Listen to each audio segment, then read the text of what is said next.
vamos a ver que vamos a retomar varias de las cosas que ya aprendieron antes, tanto en fisicoquímica como en otras materias. Así que vamos primero a hacer algún repasito de esto. Vamos a seguir con lo que empezaron a ver de equilibrio químico en fisicoquímica y que, bueno, que ya venían trabajando desde química general. De química general, que ya aprendieron las redox y bueno, vamos a volver a estas reacciones. Nos vamos a acordar de física, de la parte de electrostática. Y por fin apareció el tan ansiado trabajo neto, que en este caso va a ser el trabajo eléctrico, del que tanto hablamos, pero que todavía no lo habíamos visto. Y bueno, al fin llegó y vamos a tener entonces en este tema que vamos a tener finalmente este otro tipo de trabajo, el trabajo no expansional, en particular el trabajo eléctrico. Y también algo que seguramente han visto en química general, hablar del electrodo de referencia y bueno, la ecuación de Nernst. Esto que les voy nombrando, todos son cosas, palabras conocidas, ¿cierto? ¿Hasta acá? Sí, profe. Bien, bueno. Entonces, si nosotros tuviésemos esta reacción, que ahí vemos bien que estamos hablando de una reacción redox, no se asusten, sé que hay diapos que les voy a mostrar que ustedes no las tienen, pero no se las puse para imprimir porque no tenía sentido que se las ponga para imprimir porque son fotos y demás.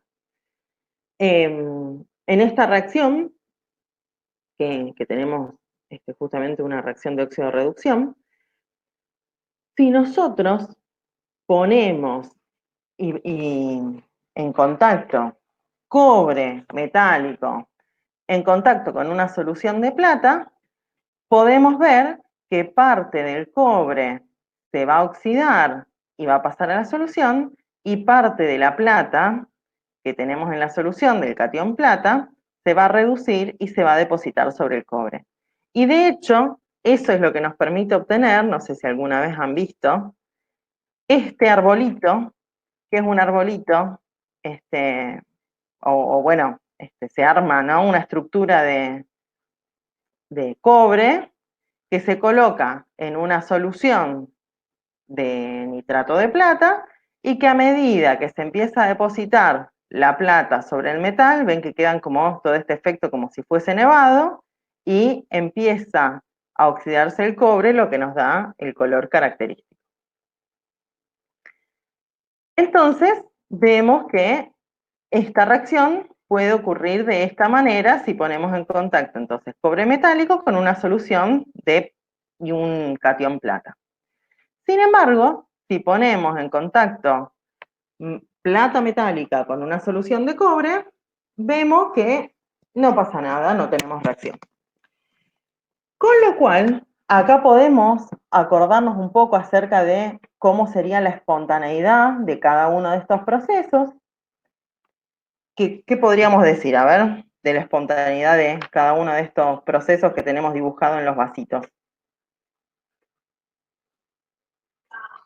Que el paso de cobre sólido a cobre 2 es espontáneo, pero no el de plata, Bien, ¿no? sería ver que la reacción así como la tenemos escrita pareciera ser espontánea, si uno la ve que ocurre en la naturaleza, pero que si queremos llevar a cabo la reacción en el sentido inverso, no ocurre nada. Justamente no hay reacción porque no estaría favorecida termodinámicamente. Y si esto nosotros lo queremos relacionar con el delta G, ¿qué tendríamos que aclarar y qué valor tendría el delta G?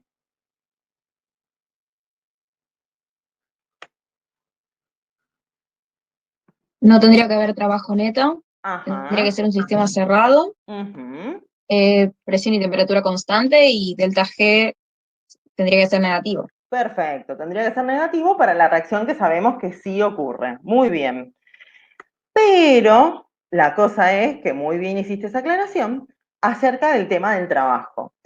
Pero lo que nosotros ahora queremos ver es que esta reacción, que sabemos que si la ponemos en un vaso de precipitado y ponemos en contacto estas dos sustancias, va a ser una reacción espontánea y va a ocurrir en la naturaleza, queremos saber si podemos aprovechar esa reacción para generar un trabajo. Y justamente algo de esto, alguna pista tienen de cómo podemos hacer para obtener trabajo a partir de una reacción química. ¿A alguien se le ocurre? Trabajo eléctrico. Separar en dos celdas. Perfecto, es decir, que no ocurra la oxidación y la reducción todo al mismo tiempo en el mismo lugar, sino que si esta reacción la podemos llevar a cabo en dos, digamos, como separar las dos reacciones y llevar a cabo en un electrodo, llevar a cabo la oxidación y en otro electrodo llevar a cabo la reducción, entonces ahí sí podemos obtener trabajo eléctrico a partir de esta reacción, solamente que la tenemos que organizar de una manera diferente. Entonces, esto vieron que son cosas que ya han ido viendo en química general y vamos entonces a retomarla con la mirada que le estamos en físico-química. Seguimos con un poco de repaso, en este caso nos vamos a física, a repasar un poco de electrostática. Y lo que nos tenemos que acordar era que si teníamos una determinada carga, en este caso, bueno, una carga esférica, pero bueno, o una esfera cargada, y otra carga que podría ser puntual, había una fuerza de interacción entre esas dos cargas que iba a estar dada por la magnitud de cada una de ellas, o sea, por la cantidad de carga que teníamos, y por la distancia que las separaban, y todo esto que depende del medio. En este caso estamos considerando que estamos en el vacío, así que tenemos involucrada esta constante. También podíamos pensar que esta carga va a generar un campo eléctrico y que ese campo eléctrico, entonces en este caso iba a ser también dependiente únicamente ya de la carga esta en cuestión y iba a depender de la distancia que teníamos respecto de esta carga.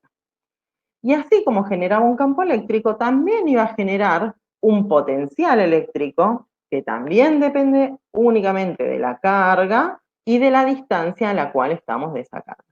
¿Hasta acá les suena conocido todo esto? Sí, sí. Sí, profe. Bien. Sí, profe. ¿Qué pasaba? Ahora tenemos que llegar al trabajo. ¿Qué pasaba si nosotros, a partir de una carga que estaba en un determinado lugar, en esta crucecita que denominamos 1, que ese lugar, ahí hay un determinado potencial eléctrico, la movemos hasta otro lugar? Ahí vamos a tener que hacer un trabajo, que lo denominamos el trabajo que nos lleva a mover una carga de prueba, ¿se acuerdan que teníamos esa carga de prueba? De 1 hasta 2, y que el trabajo que realizamos para mover esa carga de prueba sobre la magnitud de esa carga nos va a dar o va a ser igual a la diferencia de potencial entre estas dos zonas. Si tenemos una cantidad infinitesimal de carga, entonces vamos a tener que el trabajo va a depender de esa carga infinitesimal que tenemos. Pero, y de la diferencia de potencial. A esta diferencia de potencial la vamos a llamar ahora de esta manera.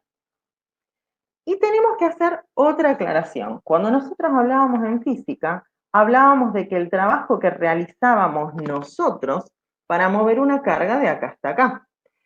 Pero en fisicoquímica nosotros lo vemos desde el punto de vista del sistema.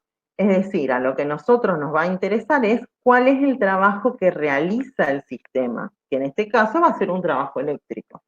Y si cambiamos el lado de donde lo estamos mirando, nos damos cuenta que este era el trabajo que realizaba el medio ambiente y este es el trabajo que realiza el sistema, y que justamente son opuestos por la convención que estamos hablando de que una cosa es que uno realice trabajo sobre el sistema y otra es que el sistema realice trabajo.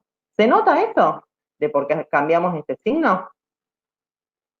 Sí, Acá. profe. Bien. Profe, ¿lo puedes volver a repetir? Sí.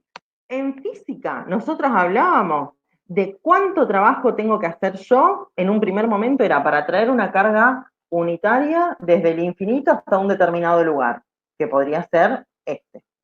O podía ser qué trabajo tengo que hacer yo para llevar una carga desde acá hasta acá. Pero siempre era el trabajo que tengo que hacer yo.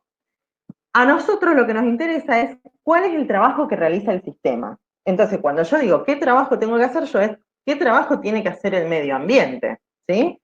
Entonces, este trabajo eléctrico o este trabajo del que hablábamos en física es el trabajo que hace el medio ambiente. Y el trabajo que nos interesa en físico-química es el trabajo que realiza el sistema. Entonces, es como cuando hablamos de calor absorbido, calor cedido, quién absorbe, quién cede. Bueno, acá es lo mismo. Si el medio ambiente hace un trabajo, pero ahora yo lo quiero interpretar en términos de que el sistema hace un trabajo, entonces el signo de esos dos trabajos es contrario, ¿sí? Si el sistema hace un trabajo, tiene que tener un signo contrario que el signo que considerábamos del trabajo realizado por el medio ambiente. ¿Ahora sí? Sí, profe, gracias. Bien. Entonces llegamos hasta esta expresión en la cual, digamos, retomamos lo que vimos en física, solamente que como ahora lo miramos desde el lado del sistema, le cambiamos el signo al trabajo. Entonces, ahora tenemos en esta crucecita, tenemos indicado una zona del espacio que tiene un determinado potencial eléctrico, que lo vamos a llamar phi', y ahí vamos a tener ubicado, bueno, una cantidad de sustancia y demás, y vamos a querer evaluar el movimiento de una determinada cantidad de carga. Y esa carga la vamos a poder mover a través de iones o electrones o lo que nos permita mover carga. En este caso vamos a llamarlo que vamos a mover iones y vamos a tener que tener en cuenta cuál es la tendencia de escape de los iones en este lugar. Y a esa tendencia de escape, que ya conocíamos eso, lo vamos a llamar de esta manera. ¿Algo raro ven ahí con esto que estoy diciendo, tendencia de escape y el simbolito que aparece?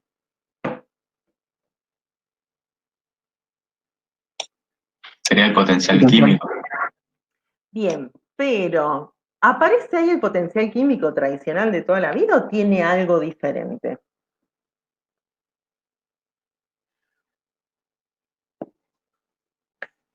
Tiene como algo arriba distinto. No es el Tiene tradicional. algo arriba diferente y eso es lo que nos hace llamar la atención, que en realidad ahora que aparece una carga eléctrica, también van a aparecer en juego, además de la cuestión química y de la presión y de la temperatura y todo lo que habíamos visto cada vez que hablábamos de potencial químico, ahora aparece cargas y potenciales eléctricos. Quiere decir que ahí tiene que haber algo más que determine la tendencia de escape de ese ion de ese lugar. Y eso algo más evidentemente tiene que ver con ese potencial eléctrico. Entonces, ahora a esto que yo les estoy mencionando como tendencia de escape, vamos a también poder denominarlo potencial electroquímico. Es decir, a esto que ya conocíamos que era el potencial químico, le agregamos de que nos damos cuenta y tenemos en cuenta cuál es el efecto del potencial eléctrico sobre esa tendencia de escape de este ion.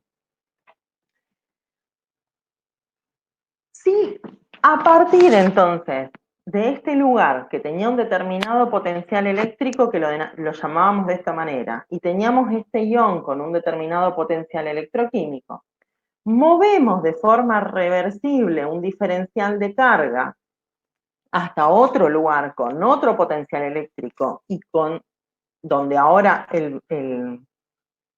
ese ion tiene otro potencial electroquímico u otra tendencia de escape, nos acordamos entonces ahora de varias cosas. Primero, dijimos que era reversible y que lo hicimos a presión y temperatura constante. O sea que, si nos acordamos de todo lo que vieron con Viviana en su momento, podemos escribir esta igualdad entre el diferencial de G y menos el diferencial de trabajo neto, que en este caso es el trabajo eléctrico.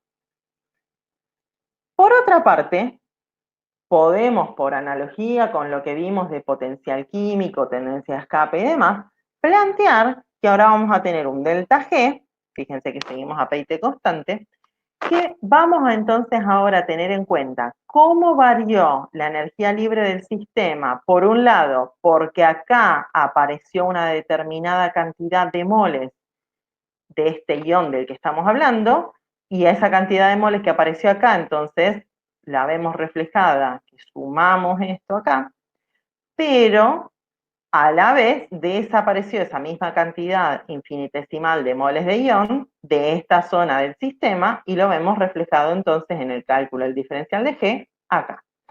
Es el mismo tipo de planteo que hacíamos cuando hablábamos de potenciales químicos, solamente que ahora le agregamos este rulito arriba para acordarnos de que vamos a tener un efecto del potencial eléctrico. Fíjense que dejamos la parte de la energía libre por ahora y vamos a la parte eléctrica. Habíamos dicho hace un ratito que sabíamos esta expresión, que la sabíamos de física, nada más que ahora la acomodamos un poquitito. Y tenemos que tener en cuenta que para que acá se haya movido un diferencial de carga, en realidad lo que se movió de un lado al otro fue una cantidad infinitesimal de iones. Y esos iones eran los que llevaban una determinada carga. A su vez, esta FEM, sabíamos que era la diferencia de potencial entre ambas partes del sistema, y fíjense que esto lo conocen de física, ¿se acuerdan lo que era? La constante de Faraday.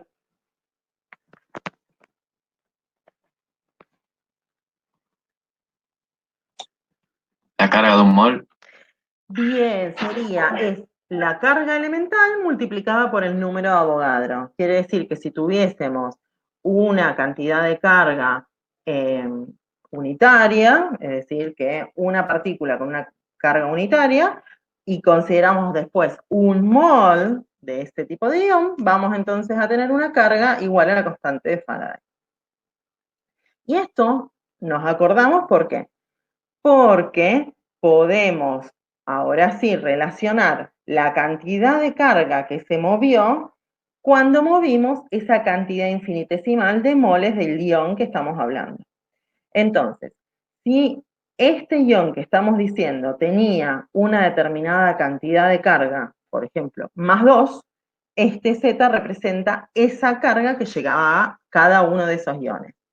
Pero como acá lo tenemos expresado por cantidad de moles, este N significa una cantidad diferencial o infinitesimal de moles de ese ion, necesitamos entonces tener en cuenta la constante de Faraday.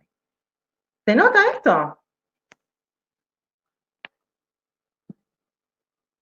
Sí, profe. Bien. Con lo cual, ahora si todo esto que fuimos escribiendo lo juntamos en una única expresión, llegamos a ¿qué? Por un lado, veíamos que teníamos esta igualdad entre el diferencial de G y el menos diferencial de trabajo eléctrico. Y podemos entonces juntar lo que habíamos escrito para G, que lo ponemos acá sacando factor común, y para el potencial eléctrico, fíjense que, perdón, para el trabajo eléctrico, que habíamos llegado a esta expresión, que podemos ir reemplazando, y llegamos a esta otra expresión. ¿Qué tiene de bueno todo esto? Que si comparamos ahora los que nos quedó acá, vemos que tenemos el diferencial de moles del ion en ambos lados de la igualdad, con lo cual nos damos cuenta que esto tiene que ser igual a esto otro, y obtenemos esta otra expresión. ¿Dudas con esto? Profe, ¿qué sería el Z entonces? El Z sería la carga del ion. ¿Viste cuando vos decís, por ejemplo, calcio más 2? Bueno, el más 2 es el Z. La carga de listo. un electrón sería menos 1. ¿Sí? Es como Bien. la carga esa que nosotros mencionamos de un determinado ion. Bien, gracias. Bien. Profe, Sí. y o sea, iría con el signo también de esa carga. Exactamente, Ok. va con signo. Sí, tal cual.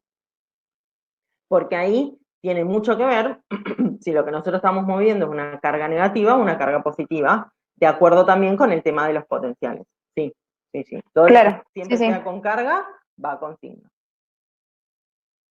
Bien. Entonces, siguiendo desde acá, que es la expresión en la que llegamos hace un ratito, podemos ver qué ocurriría si en realidad este lugar de inicio, desde donde empezábamos, este estado inicial, el potencial valía 0. Si ese phi prima valía 0, quiere decir que no había potencial eléctrico en esa zona. Entonces, ahí en esas situaciones volvemos a lo que ya conocíamos de toda la vida, de hace un mes, que es que el potencial electroquímico o la tendencia de escape era directamente igual al potencial químico, el que ya nos habíamos hecho amigos desde hace un tiempo.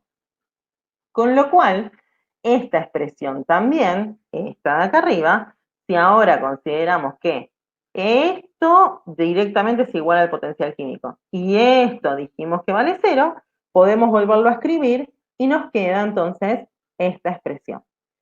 ¿Y qué es lo que nos permite entonces esta expresión? Bueno, primero, despejar el potencial electroquímico y hacerlo genérico, ya no para este ion en particular que nos estábamos imaginando, sino para cualquier ion I, en el que entonces vemos que el potencial electroquímico va a ser igual al potencial químico que conocíamos desde hace rato, más esta expresión en la cual vemos que aparece el potencial eléctrico, la carga que tiene esa determinada especie y la constante de Faraday. Que por supuesto, si lo que nosotros tenemos es una especie que no está cargada, si estamos hablando de una molécula, entonces la carga va a ser 0 y vemos que el potencial químico y el potencial electroquímico se igualan. Entonces sigue funcionando todo igual que lo que habíamos visto hasta el momento. ¿Dudas con esto?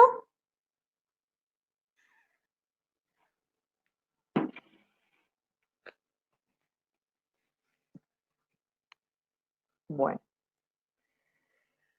Con lo cual, ahora el diferencial de G lo vamos a plantear como lo habíamos planteado antes, como una sumatoria solamente de 2 términos. Podemos ahora sumar todos los términos que hagan falta, dependiendo de cada una de las especies que tengamos en el sistema y de cada una de las variaciones que tengamos en la cantidad de moles de cada una de estas especies, de esta forma general.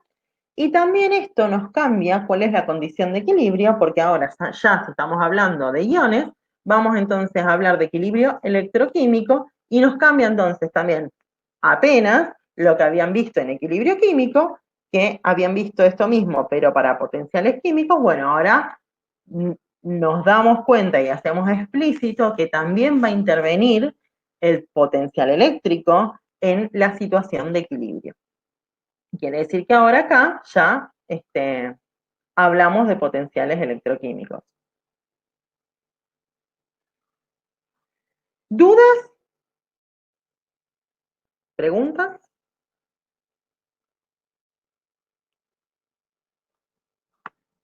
Bueno. Vamos a ver entonces algunas convenciones que nos van a ayudar a trabajar más numéricamente con estos sistemas. La primera es que en una solución acuosa vamos a, digamos, de manera arbitraria, vamos a decir que el potencial eléctrico vale 0 para cualquier ion. ¿Por qué es necesario decir esto? Porque si no es difícil determinar cuando uno tiene una determinada tendencia de escape para un ion en una solución acuosa, es difícil decir, bueno, esta cantidad es por una cuestión puramente química y esta otra cantidad de la tendencia de escape es por una cuestión eléctrica. Bueno, entonces por convención decimos, bueno, no, la tendencia de escape de un ion en una solución acuosa es puramente debido a la parte química. Entonces el potencial ahí lo anulamos. Es una cuestión de convención y nada más que eso.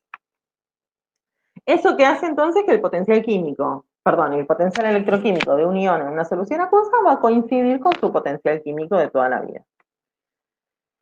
A su vez, en un metal, ahí vamos a tener, por un lado, electrones, que vamos a considerar que el potencial químico de los electrones en el metal vale 0. Pero que el potencial electroquímico de los electrones en el metal entonces va a estar directamente dado por el potencial eléctrico que tengamos establecido en ese metal. Quiere decir, fíjense que ahora en la expresión del potencial electroquímico del electrón en el metal, directamente el potencial químico vale 0. Acá nos aparece el -1, justo como alguna compañera preguntaba, porque la carga del electrón vale -1, y entonces se debe exclusivamente al potencial eléctrico que tenemos en ese metal. Pero para los iones que tengamos en un metal puro, los iones, fíjense que ahí va de vuelta, que nos queda explícito cuál va a ser la carga de los iones que tengamos en ese metal.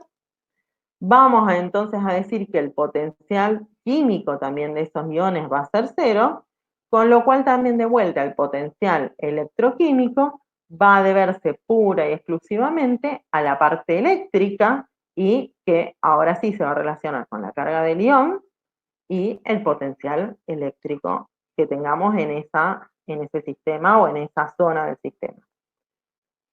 ¿Dudas con esto? Profe, entonces ahora sí vamos a poder calcular potenciales electroquímicos. En realidad, sí, podríamos, pero vamos a ver que en realidad vamos a terminar hablando al final de delta G, o sea, seguimos evitando calcular los potenciales. Vamos a terminar hablando al final de delta G y demás, pero es cierto que al establecer estas convenciones podríamos calcularlos, pero no lo vamos a hacer. Pero es verdad lo que vos preguntás, sí, es cierto. Sí, van a ver que ahora hacemos todos estos planteos para terminar en las funciones termodinámicas. Otra convención, que esta creo que ya la tienen vista desde química general, es el electrodo estándar de hidrógeno, que en este caso, también creo que lo conocen, pero por las dudas va un dibujito y una explicación, que es una pieza de platino, o sea, tenemos un alambrecito de platino, que va a estar acá, ¿no? En contacto con hidrógeno gaseoso, con una fugacidad unitaria, probablemente la palabra fugacidad todavía no la hayan, o tal vez en equilibrio hayan mencionado algo de fugacidad, es así como teníamos la actividad para las concentraciones, bueno, es la fugacidad para las presiones, como si fuese la presión efectiva. Entonces, tenemos una fugacidad igual a 1 y una solución ácida en la cual la actividad de los protones también vale 1. Quiere decir que un electrodo armado de esa manera se va a llamar electrodo estándar de hidrógeno, en el cual vamos entonces a tener la reacción redox que puede ocurrir ahí, va a ser, dependiendo si lo vemos en el sentido de la reducción o de la oxidación, va a ser que 2 protones más 2 electrones nos den una molécula de hidrógeno gaseoso. Bueno, la convención es que el potencial estándar de este electrodo, así como está armado, vale 0. Además, sabíamos que en el metal el potencial electroquímico de los electrones, digamos, como sabíamos que dependía puramente del potencial, valía, y en este caso vale 0, quiere decir que entonces acá también el potencial electroquímico de los electrones nos da 0, y eso también termina implicando que el potencial estándar del protón en estas condiciones también vale 0.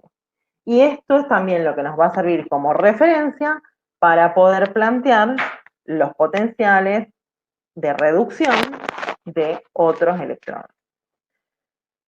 La parte más de los electrodos lo vamos a ver la semana que viene.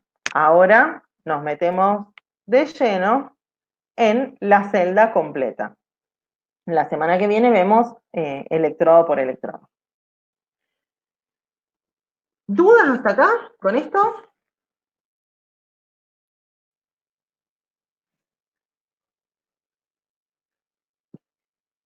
Bueno.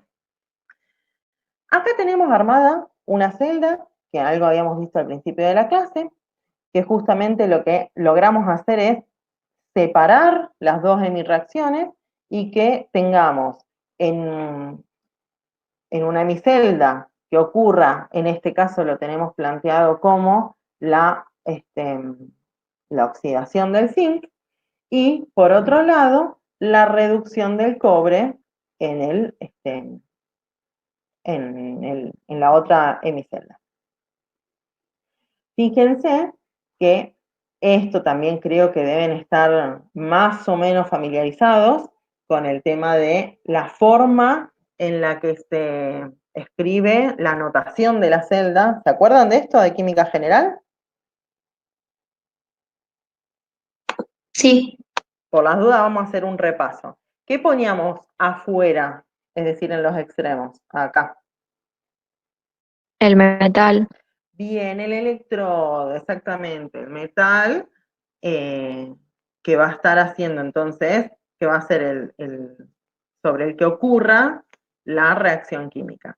Fíjense que acá tenemos incorporado, porque vamos a retomar un poco esto, el platino, que el platino va a ser el material del cual está hecho los alambrecitos, estos que están en contacto propiamente con el electrodo. Entonces, tenemos el platino, en este caso el zinc más 2, o sea, quiere decir que tenemos que mencionar cuáles son las especies que están interviniendo en la reacción de óxido-reducción. Acá tenemos estas linitas verticales, ¿se acuerdan lo que significaban? Fuente salina. No, estas que están acá lo que significan es Cambio de estado. cambio de fase, exactamente, más que de estado, de fase, porque fíjense que incluso acá tenemos dos fases sólidas y las tenemos separadas también por las linitas verticales. Bien. No, perdón, profe, me confundí, pensé que estaba señalando las del medio. Está bien, no hay problema. Fíjense que si lo quisiéramos hacer completo, acá dice solamente acuoso, tendríamos que incluir la actividad del zinc en esta solución. Y si lo quisiéramos hacer más completo, tendríamos que poner sulfato de zinc, que sería la molécula que está realmente en esa solución. En este caso lo tenemos como más abreviado y solamente ponemos la especie que realmente está participando de la red. Por otro lado, tenemos la parte del platino, que está en contacto con el cobre, y que ahí es también donde vamos a tener lo que nos ayuda a completar y a cerrar el sistema es el alambre de platino, el cobre, que es el electrodo propiamente dicho, el cobre en la solución acuosa, y todo esto también separado por las barritas verticales, porque son todas fases diferentes, y como mencionó la compañera, acá tenemos estas dos rayitas verticales, que en el castellano las van a encontrar con rayita de punto, que justamente lo que nos indica es que serían, fíjense, esto y esto son dos fases que si estuvieran en contacto serían miscibles, ¿sí? Son dos fases líquidas que se podrían mezclar si estuvieran en contacto. Y que justamente no las tenemos en contacto porque si no esto reaccionaría directamente sin producir ningún tipo de trabajo. Entonces, ¿qué es necesario? Por un lado, que no estén en contacto, pero por otro lado, para que el circuito esté cerrado y que pueda circular la corriente, es necesario que acá haya también una transmisión de corriente. En este caso tenemos el puente salino, que lo que nos va a permitir es compensar lo que haga falta para que la reacción ocurra. Si esto nosotros lo tuviéramos funcionando, es decir, reaccionando, ¿qué pasaría? Tenemos que a partir de esta barrita de zinc, decíamos que teníamos la oxidación del zinc, quiere decir que del zinc metálico vamos a tener que por un lado me quedan 2 electrones en el metal y se libera un ion zinc más 2 a la solución. ¿Qué pasa con esos 2 electrones? Esos 2 electrones pasan del zinc al platino, vienen para esta otra parte, vienen al electrodo de cobre, se unen con el cobre más 2 que tenemos en la solución, y entonces el cobre más 2 se reduce y se deposita cobre sobre este electrón. Fíjense que hasta ahora lo que tenemos es carga negativa que viene de acá para acá, con lo cual, si esto sigue indefinidamente, nos queda un montón de electrones acumulados de este lado y un montón de carga positiva amontonada acá, y eso no puede pasar. Entonces, ¿qué es lo que ocurre? Para justamente que no ocurra ese desequilibrio, si en el puente salino tenemos un gel que contiene cloruro de potasio, vamos a tener iones potasio que vienen y difunden hacia esta solución e iones cloruros que difunden hacia esta otra solución. ¿Dudas con esto?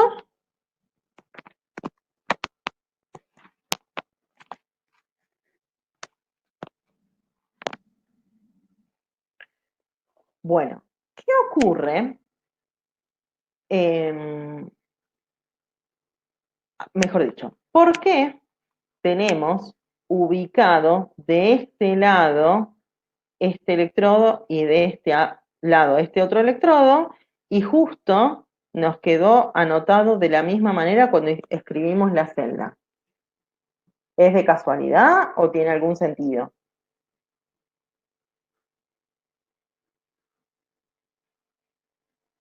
Porque la reacción química se da desde ánodo hacia cátodo, o sea, el pasaje de electrones. Bien, Y la escritura de la pila también se escribe así, cómo se da la reacción química. perfecto. Nosotros también por convención se coloca el ánodo, que es el electrodo en el cual ocurre la oxidación, se coloca a la izquierda, entonces cuando se esquematiza la celda, se esquematiza a la izquierda, y cuando se escribe la notación de la celda, también se escribe a la izquierda. Eso es lo que nos indica cuál es el sentido en el que ocurre esa reacción, ¿sí? Es decir, que además de colocar todas las especies que participan en la reacción, el hecho de cómo está ordenada esa notación también nos indica cuál es el sentido en el que está ocurriendo la reacción química. Bien. Ahora, si este mismo sistema del que acabamos de hablar, lo tenemos abierto, el sistema está abierto y no permitimos el pasaje de electrones, ¿qué va a pasar? Van a ocurrir que el potencial electroquímico de los electrones en el platino tiene que coincidir con el potencial electroquímico de los electrones en el zinc. Quiere decir, acá se establece ese equilibrio electroquímico. Por otra parte, esto nos indica que, como ya habíamos visto, el potencial químico de los electrones en el metal vale 0. Si los potenciales electroquímicos son iguales, eso se debe pura y exclusivamente a que el potencial eléctrico en el zinc y en el platino tienen que valer lo mismo. De la misma manera, vamos a plantear que el potencial electroquímico de los electrones en el cobre y los electrones en el platino tienen que coincidir, porque este sistema lo tenemos en equilibrio electroquímico, lo que indica entonces que el potencial eléctrico en el cobre y en este alambrecito de platino también tienen que valer lo mismo. Y si nos acordamos o planteamos ahora en este caso en el que vamos a plantear la FEM como la diferencia de potencial entre lo que tenemos escrito a la derecha y lo que tenemos escrito a la izquierda, fíjense que entonces va a ser la diferencia del potencial en el platino, en este alambrecito de platino, con este alambrecito de platino, o, lo que es lo mismo, la diferencia de potencial entre el cobre y el zinc, o el electrodo de cobre y el electrodo de zinc. Si ahora, perdón, ¿alguna duda con esto?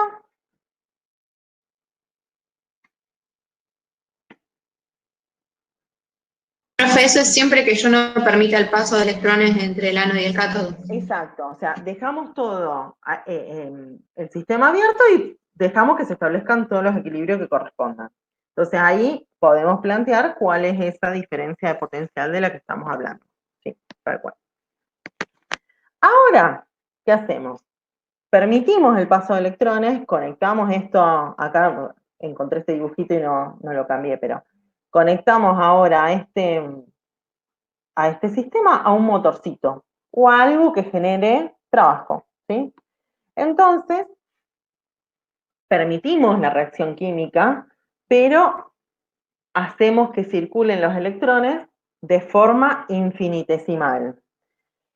De esa manera, entonces, ahora sí vamos a ver que en el electrodo de la izquierda vamos a tener oxidación de zinc, como habíamos hablado al principio, que los electrones entonces, que en un primer momento estaban acá en el zinc van a transmitirse a partir de todo este pasaje de los hilos de platino hasta el cobre, y que esos electrones que llegan al cobre reaccionan con el ion cobre más 2 y nos da cobre sólido que se deposita en el electrodo. Finalmente, entonces tenemos la ecuación iónica neta, que esto también creo que lo han visto de química general. Y a partir de esta ecuación iónica neta, podemos plantear, por un lado, lo que ya aprendieron en química, perdón, con Fernanda, cuando vieron el tema de equilibrio químico. Podemos plantear a ver cuál es el delta G de esta reacción, y que el delta G de esta reacción lo vamos a escribir de esta forma. El delta G cerito más RT logaritmo ¿de quién?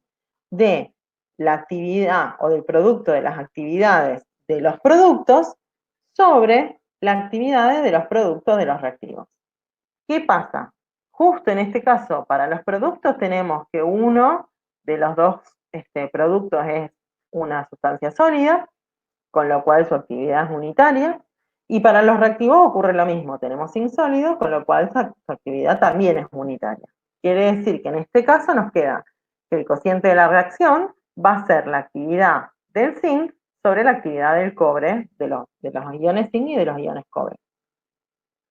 ¿Esto hasta acá se entiende bien? ¿Tenemos alguna duda con esto?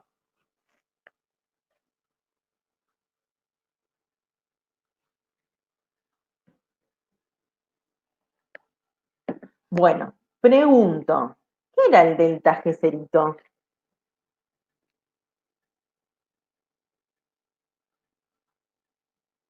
El delta G a una atmósfera. En condiciones estándar. Ajá, ¿y cuáles eran esas condiciones estándar?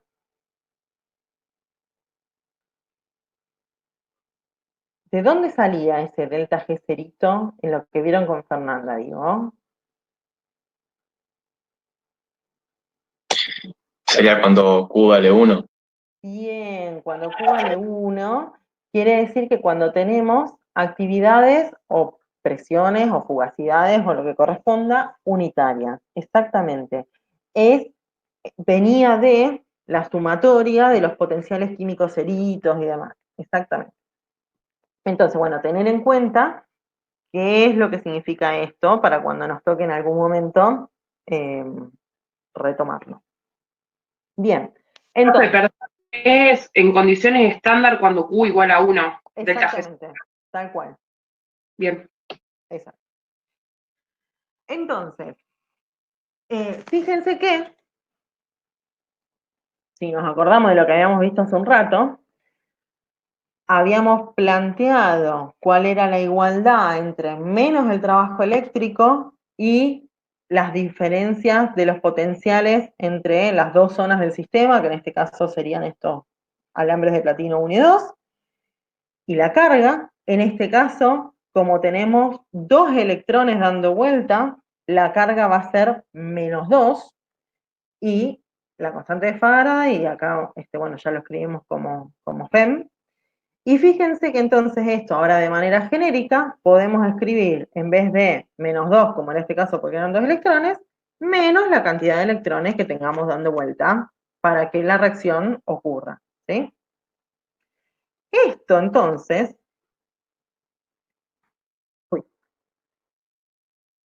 esto es lo que ya conocíamos de equilibrio. Esto es lo que acabamos de ver hasta recién, y ahora, antes se lo escribí como N de electrones para que sea bien explícito, vamos a ver que después en la vida nos lo vamos a encontrar como N, a seca. Acá cuando lo planteamos como número de electrones como para acordarnos, y después lo vamos a encontrar como N. Y ya que tenemos entonces este signo negativo de los dos lados, podemos escribir esta igualdad directamente como que el trabajo eléctrico lo vamos a poder calcular como la cantidad de electrones intercambiados por la reacción química, por la constante de Faraday, por la diferencia de potencial entre esos dos electrodos. Si el proceso es reversible, y con el proceso me refiero a todo ese proceso de que fuimos enumerando, que ocurre que un diferencial de cantidad de zinc se oxida y entonces un diferencial de electrones o una cantidad infinitesimal de electrones pasa a través de los cablecitos y llega al otro electrodo y reacciona y demás. Es decir, si ocurren todas las condiciones, y lo vamos a ver la clase que viene, que necesitamos para que esta reacción y este proceso sea reversible, podemos plantear que el trabajo eléctrico y el delta G coinciden numéricamente con el signo cambiado. Esto es lo que habían visto hace mucho con Viviana. Y si planteamos esto, entonces, podemos acordarnos que el trabajo eléctrico vimos recién que tenía esta expresión y que el delta G tiene esta otra expresión que ya conocían de lo que vieron con Fernanda. Con lo cual, ahora que ya nos dimos cuenta que esta igualdad nos servía para darnos cuenta que esto es igual a todo esto otro, bueno, directamente planteamos esta otra parte. ¿Y qué hacemos? Tratamos de despejar la FEM a partir de esta expresión, directamente dividiendo todo por n por f.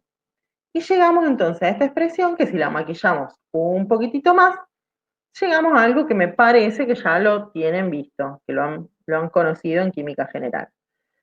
Solamente que tener en cuenta de dónde viene nos hace dar cuenta también que acá aparece esta femcerito que viene de hacer esta cuentita. Venía del delta G cerito, por eso antes preguntamos para que nos acordemos bien qué era lo que significaba el delta G cerito para cuando nos encontremos con la femcerito también acordarnos. Y esta Q era la Q que vieron en equilibrio, que ¿qué era entonces esa Q, ese cociente de reacción?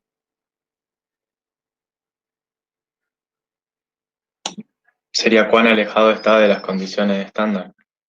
Bien, y si lo tenemos que calcular, ¿cómo lo calculamos? Actividades del producto sobre actividades reactivas. Perfecto. O sea, el producto de las actividades elevado al coeficiente que corresponda de los productos sobre actividades elevado a lo que corresponda de los reactivos. Esta aclaración también la hago porque muchas veces por ahí se genera con que si el oxidado, el reducido y demás, y es la misma Q también de toda la vida de equilibrio químico, ¿está? Entonces es ese mismo cociente de reacción. Esto era lo que les dije recién, así que ya estaríamos. ¿Dudas con esto, con esta expresión, con la ecuación de Nernst?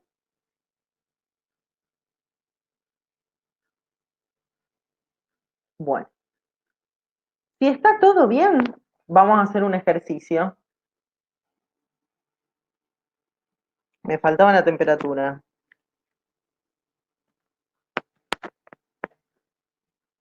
Acá, cuando llegamos a esto, dijimos, esto es igual a esto que está acá.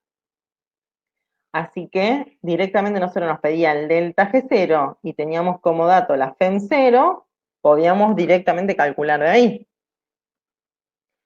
¿Qué pasa? El primer problema con el que nos encontramos es cuánto vale N. No sé si ese problema ya lo solucionaron.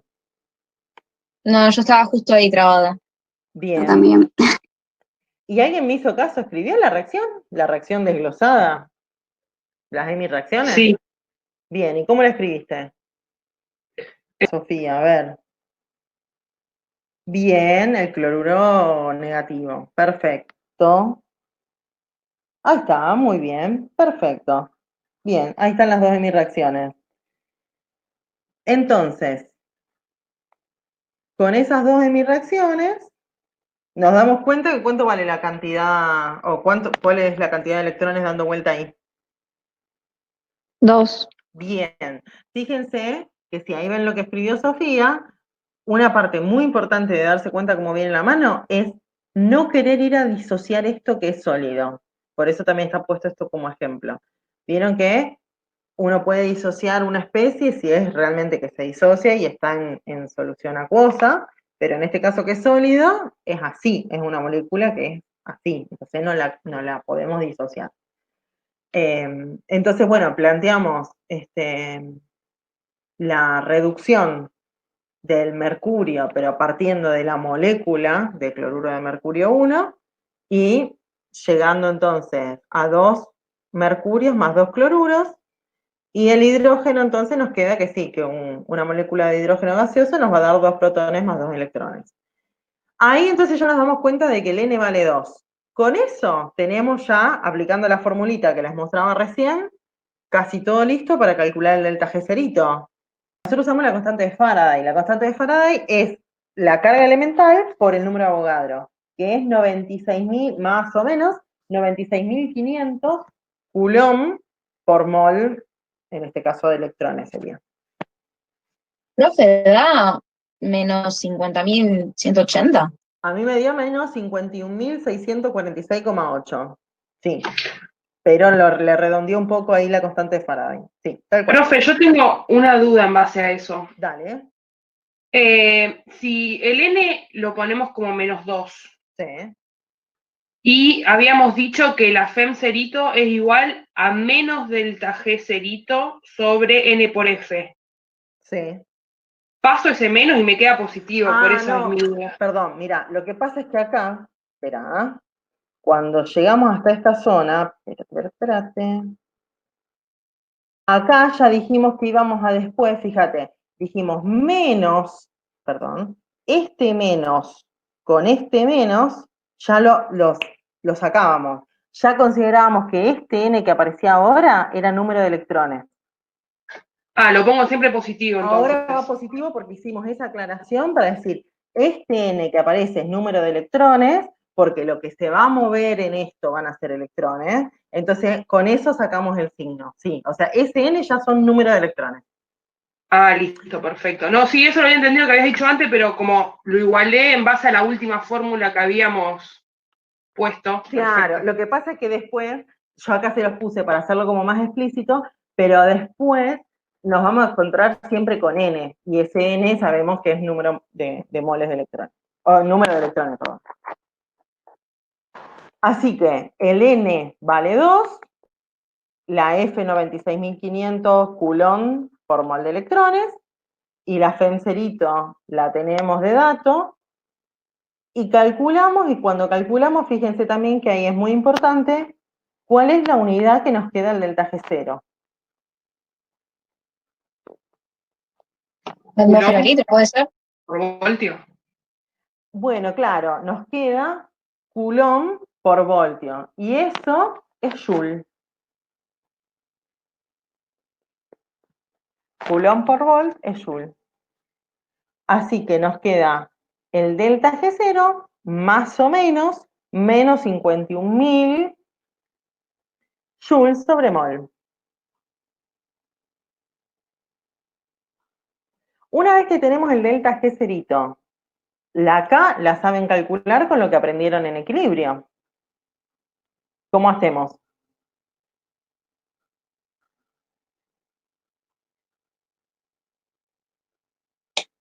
Con la ecuación que delta G estándar es igual a menos RT logaritmo de la constante.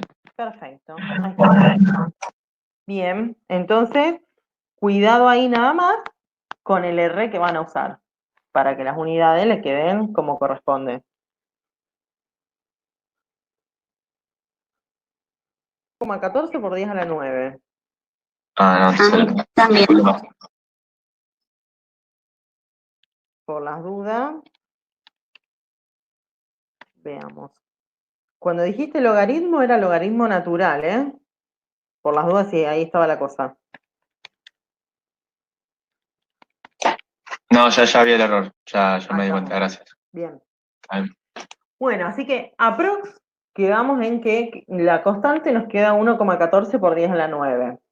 Este ejercicio igualmente la idea era como que esto que empezamos a ver ahora, de la relación que vamos a tener entre el delta G0 y la FEM0, para poder practicar y usar esa fórmula, para que también vuelvan a practicar lo que han visto en equilibrio, la relación entre el delta G0 y la constante de equilibrio, para que nos preguntemos cuál es la cantidad de electrones involucrados en esta reacción y que podamos plantear las hemi-reacciones y siempre acostumbrarse a plantear las hemi-reacciones antes de empezar a resolver la parte numérica, porque es prescindible para poder conocer el sistema y lo que está ocurriendo. Así que era un poco la excusa para practicar esto. Así que seguimos un poquito más. Vamos ahora a ver qué es lo que ocurre con el potencial de celda si variamos la temperatura.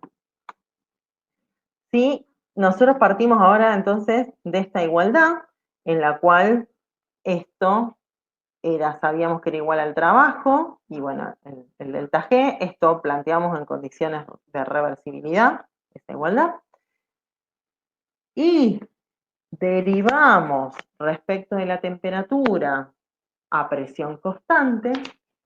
Fíjense que la cantidad de electrones involucrados en una reacción es independiente de la temperatura, la constante de Faraday lo mismo, quiere decir que acá entonces nos va a quedar la derivada de la FEM respecto de la temperatura a presión constante, y cuando derivemos de este lado nos va a quedar esta otra derivada que ya la venimos conociendo hace rato, que nos queda entonces delta S. Fíjense que nos queda delta S porque acá tenemos un menos.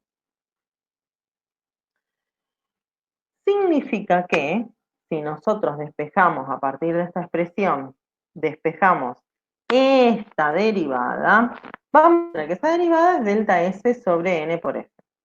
Con lo cual, si nosotros graficamos la FEM versus la temperatura, esto puede dar con una, o sea, puede ser creciente o decreciente, depende. ¿De qué va a depender que sea creciente o decreciente?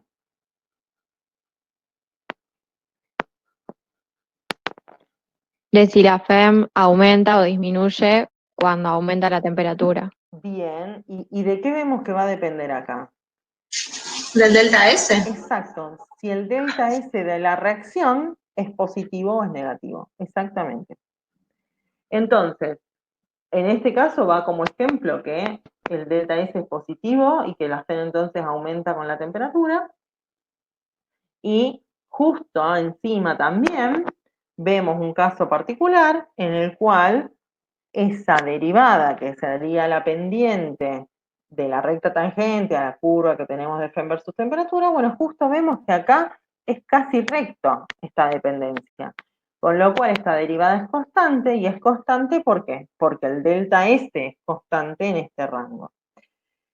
Quiere decir que ahí podemos plantear, en estos casos en el que el delta S sea constante, tomar, si conocemos algún valor de referencia, es decir, si a una determinada temperatura, le ponemos este valor no es porque valga 0, sino porque a una determinada temperatura, si conocemos cuánto vale la FEM de esa celda a esa temperatura, y también conociéramos el delta S de la reacción, ¿qué podemos entonces hacer? Podemos, a partir de esta expresión, que es la cuestión matemática de la recta, obtener la FEM a otra temperatura. Fíjense que si el delta S es constante, nosotros tenemos que todo esto va a ser la pendiente de esta recta. Con lo cual, la pendiente, si nosotros tomamos otro valor, por ejemplo acá, ese sería ya la variable, tendríamos que la pendiente va a ser el delta I, que es la diferencia entre alguna FEM y esta FEM de referencia, y el delta T, que es la temperatura menos esta que conocemos. Y cuando desarrollamos eso un poquito, llegamos entonces a esta expresión que nos permite calcular la FEM a cualquier temperatura, conociendo la FEM a una determinada temperatura de referencia, el delta S sabiendo que además es constante, y esa temperatura a la que queremos calcular es la temperatura de referencia. ¿Alguna duda con esto?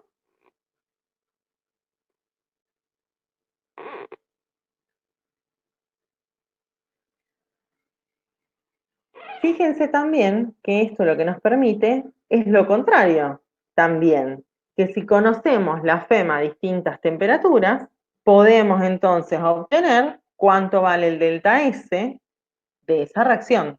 Podemos entonces, a partir de la gráfica de FEM versus temperatura, poder obtener una función, la derivada, y si encima justo esa función es lineal, quiere decir que la FEM y la temperatura, o la derivada de la FEM respecto de la temperatura es un valor constante, podemos entonces obtener a partir de la pendiente de esa recta el delta S de la reacción. Si entonces hacemos de esa manera, ya el delta G de la reacción lo podíamos conocer midiendo la FEM a una temperatura determinada. El delta S lo pudimos conocer variando la temperatura y midiendo la FEM a distintas temperaturas. ¿Y esto qué nos permite entonces? Que podemos despejar el delta H y conociendo el delta G, el delta S y la temperatura a la que nos interese, calcular el delta H de la reacción a cualquier temperatura que tengamos estos datos. Si desarrollamos un poco esta expresión para que nos quede bien explícita la dependencia de la entalpía con la FEM, vemos que acá donde teníamos escrito delta G, podemos escribir menos NF por FEM, y donde teníamos escrito acá T por delta S, podemos escribir menos T por, perdón, el menos es porque nos queda acá estos dos menos. T por N por F por la derivada de la FEM respecto de la temperatura. ¿Dudas con esto? ¿Algo que no se haya entendido?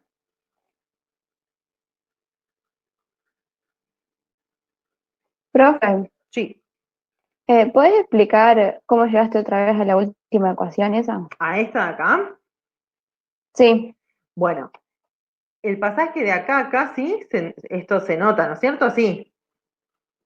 sí. Bien. Fíjate que donde dice delta G, anda anotándolo vos en tu, digamos, esto, ahí se nota la falta de pizarrón. Anotalo vos en tu cuaderno.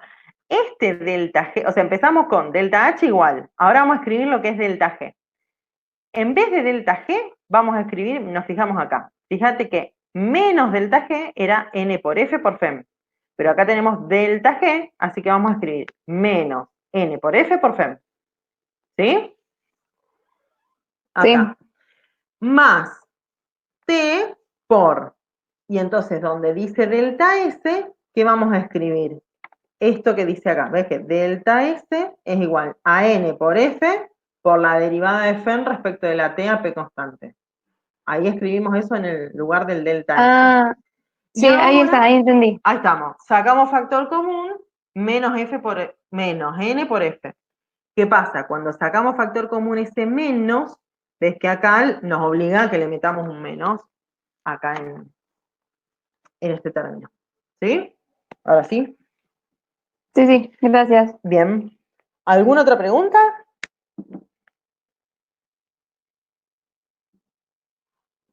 Bueno, entonces seguimos calculando. Vamos a determinar el delta H0 y el delta S0 de la misma reacción de antes, conociendo ya todo lo que calcularon, la FEM cerito que ya se las había dado de dato, y ahora sabemos que esa derivada de la FEM estándar respecto de la temperatura vale menos 3,19 por 10 a la menos 4 voltios sobre Kelvin. Vamos entonces a hacer los cálculos a 2,98 de vuelta. Me comí la temperatura en todos lados. Profe, ¿puede ser que te dé negativo el delta S? Perfecto, da negativo porque la pendiente en este caso Claro. era negativa, tal cual. O sea, es el caso contrario al que yo les dibujé en el ejemplo. Muy bien. Me dio menos 61,56. Perfecto. Muy bien. Joule sobre mol Kelvin. Sí, a mí también. Bien. Ahora entonces con eso, calculemos el delta H0. Menos 69.993,76 joules sobre mol. Puede ser. A mí me da menos 70.000.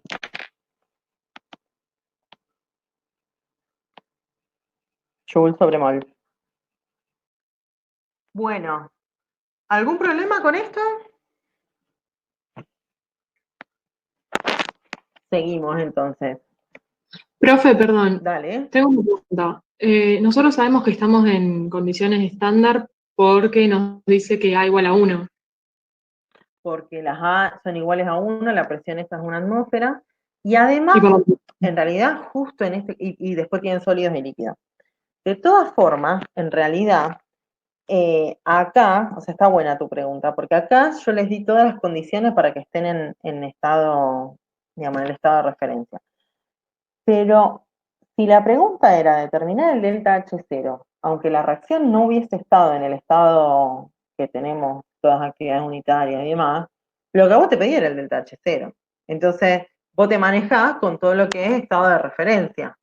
Entonces, más allá de que esta reacción no hubiese estado explicitado todas estas actividades, en la primera teníamos la FEM0 y nos pedía el delta G0. Bueno, yo me manejo calculando el delta G0, no me pidió el delta G. Me pedía la constante de equilibrio, no me pedía la Q de la reacción. Me pedía el delta H0, no el delta H. Entonces, siempre que nos pidan, digamos, todo esto en los estados de referencia, nos manejamos en los estados de referencia, ¿sí? O en las condiciones estándar. Entonces, tener en cuenta, porque esto también se lo van a encontrar en los ejercicios, que a lo mejor no les explicita, o sí les explicita las condiciones y no son las estándar, pero usted les pide delta H0, bueno, entonces es el delta H en las condiciones estándar. ¿Está? Profe, perdón, ¿cuánto quedaba el delta H entonces? Menos 70.000 joules sobre mol. Perfecto, gracias. Bien. Bueno. ¿Alguna otra pregunta? No sé si te contesté, si se entendió lo que te contesté. Sí, profe, gracias. Bien. Y otra pregunta. Dale. Nos quedaría la unidad, por ejemplo, del delta S, Joule sobre mol Kelvin. Exacto, sí. Ok. ¿Y ese mol de dónde vendría? Ese mol viene de que cuando ustedes plantean la fórmula, originalmente N por F por FEM, la FEM la tienen en voltios. El F es Coulomb por mol de electrones. Y el N estrictamente es mol de electrones por mol de unidad de reacción. Ese mol es el que te queda después en todos lados. ¿Por qué? Porque es cuántos moles de electrones se intercambian por cada mol de que ocurre esta reacción. Por cada un mol que se gasta de esto, por cada un mol que se gasta de esto, por cada 2 moles que aparecen de esto, por cada 2 moles de esto y así. Entonces es 2 moles de electrones por cada mol de unidad de reacción. Ese mol es el que no se simplifica con nada en ningún momento. Entonces, a vos te queda que es el delta H menos 70.000 joules sobre mol, quiere decir que por cada mol que reaccione de esto, vamos a tener menos 70.000 calorías. Joule, perdón. Si reaccionan 2 moles de esto, vamos a tener el doble. ¿Estamos? Entonces, ese mol queda ahí porque siempre queda expresado por mol de unidad de reacción, que es por cómo tengo escrita esta ecuación. La reacción es de forma sigmétrica. Profe, Sí. para estar en condiciones estándar también tenemos que estar a 25 grados centígrados o solo coincidió. No, solo coincidió. No. Eso, fíjate que incluso, está bien, acá no se lo puse como estándar, pero mira, ves que el hecho de que yo te diga la derivada de la FEM0 respecto de T es que tuvimos distintas FEM0 a distintas temperaturas. O sea, esto es porque le puse 298, porque es lo más habitual, pero en realidad vamos a tener FEM0 a distintas temperaturas. Como teníamos delta G0 a distintas temperaturas, y vamos a tener delta H0 a distintas temperaturas, delta S0 a distintas temperaturas. ¿Sí? Esto, vieron que ya la semana que viene tienen el tercer y último práctico. Vamos a ver esto en particular, o sea, es sobre la determinación de funciones termodinámicas en pila, midiendo FEM0 a distintas temperaturas. Así que, bueno, ahí es como que lo van a poner en práctica. ¿Alguna otra pregunta?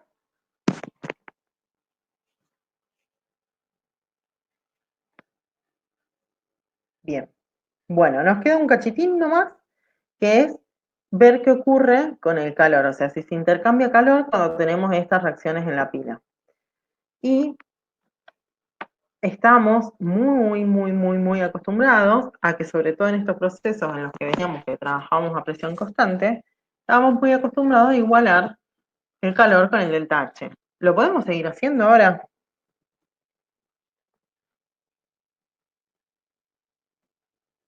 No, porque el sistema era abierto. El sistema sigue siendo cerrado ahora.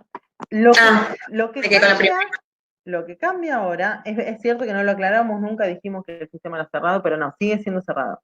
Lo que cambia radicalmente ahora es que cuando veíamos esto lo vieron con Beatriz, toda la deducción, fíjense que era sistema cerrado, o sea, es tu observación, que es cierto que no lo dijimos, pero seguimos siendo que es un sistema cerrado. Pero decía, con solamente trabajo expansional. Quiere decir que al principio de todo casi aparecía la condición de que solamente podía haber trabajo expansional, y que justamente acá lo que aparece es este otro tipo de trabajo. Con lo cual ya el calor, aunque estemos a presión constante, ya no va a ser más igual al delta H. O sea que tenemos que buscar otra forma de encontrar cuánto calor se intercambia en esta reacción. Quiere decir que si trabajamos en condiciones reversibles y que en esto que estuvimos trabajando en los problemas lo planteamos, decir, bueno, si esto se lleva a cabo de forma reversible, el que nos va a servir para que podamos calcular el calor va a ser el delta S, porque el delta S, por la definición que planteábamos, y en estos casos que trabajamos a temperatura constante, vamos a poder entonces calcularlo como el calor reversible sobre la temperatura. Y entonces, si conocemos el delta S, que ya vimos cómo obtenerlo, y la temperatura la conocemos también, podemos entonces obtener a partir de ahí el calor que se intercambiaría de forma reversible, y si conocemos el calor y el trabajo en esa pila, podemos entonces también obtener el valor del delta E, ¿sí? Y ahí completamos y podemos conocer todas las funciones termodinámicas para esta reacción llevada a cabo en la pila. Así que, para ir cerrando, para la misma reacción en las mismas condiciones, vamos a calcular el delta E cerito y el calor. Fíjense.